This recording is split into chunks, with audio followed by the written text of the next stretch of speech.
मित्रों, मेरा सादर नमस्कार। आज हम आपके बीच एक कहावत को लेकर आए हैं कि ये कहावत क्यों कही जाती है और इसका क्या अर्थ है। कहावत तो मुझे लग रहा है अधिकतर लोगों ने सुनी होगी और कहीं ना कहीं किसी के मुंह से निकली भी होगी। कहावत है कि कहाँ राजा भोज, कहाँ गंगू तेली। क्या आपको पता है इस कहावत का अर्थ?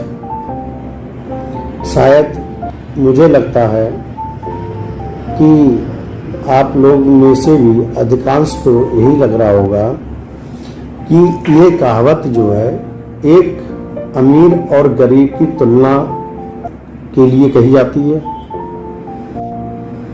या फिर कोई राजा भोज रहे होंगे और कोई गंगू तेली नाम का कमजोर वर्ग का कोई व्यक्ति रहा होगा जिसके बीच तुलना की जाती होगी, तभी कहा जाता होगा कि कहाँ राजा भोज, कहाँ गंगू तेली।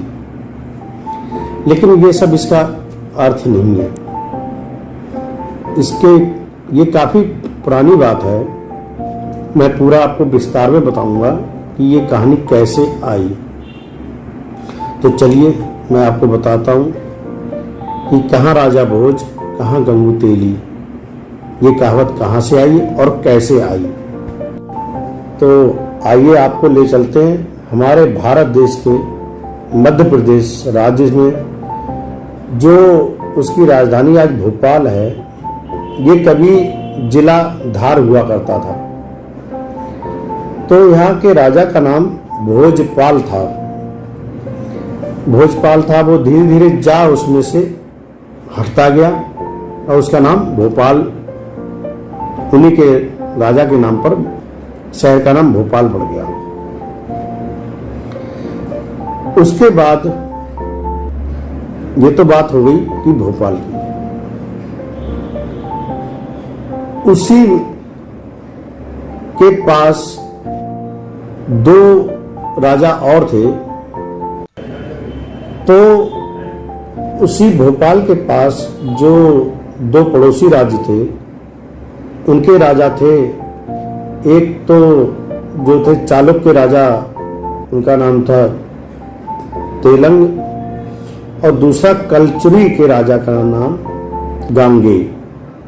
तो जो तेलंग का शब्द का अर्थ था वो था तेली, और गांगे शब्द का था गंगू। ये आप डिक्शनरी या शायद इसमें मिल जाए आपको कहीं गूगल पे, तो आप सर्च कर सकते हो कि गांगे का अर्थ क्या है।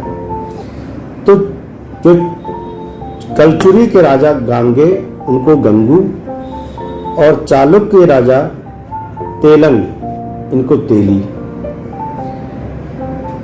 इन दोनों ने मिलकर जो भोपाल के राजा थे भोजपाल, उन पर आक्रमण कर दिया।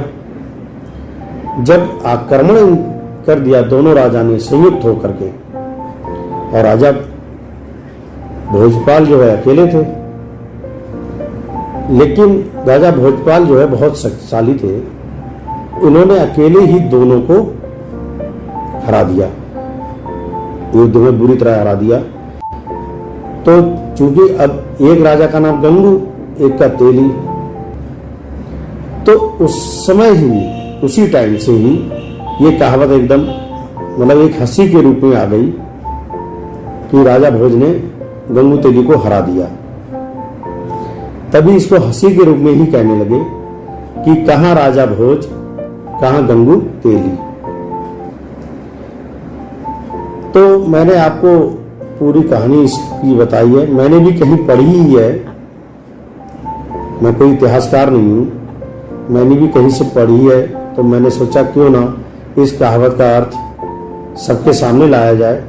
और हमारा सोशल मीडिया चूंकि इतना बढ़िया प्लेटफॉर्म है, तो लोगों को जानना चाहिए कि कहावत का अर्थ कैसे है और कहाँ से आया है। अगर आपको अच्छी लगी हो तो कमेंट बॉक्स में अपना कमेंट जरूर डालें, और हमारे प्रोफाइल को, पेज को फॉलो करें और अपना प्यार दें। धन्यवाद। आगे ही ऐसी आपके बीच कुछ ना कुछ हम प्रस्तुत करते रहेंगे। बहुत बहुत धन्यवाद।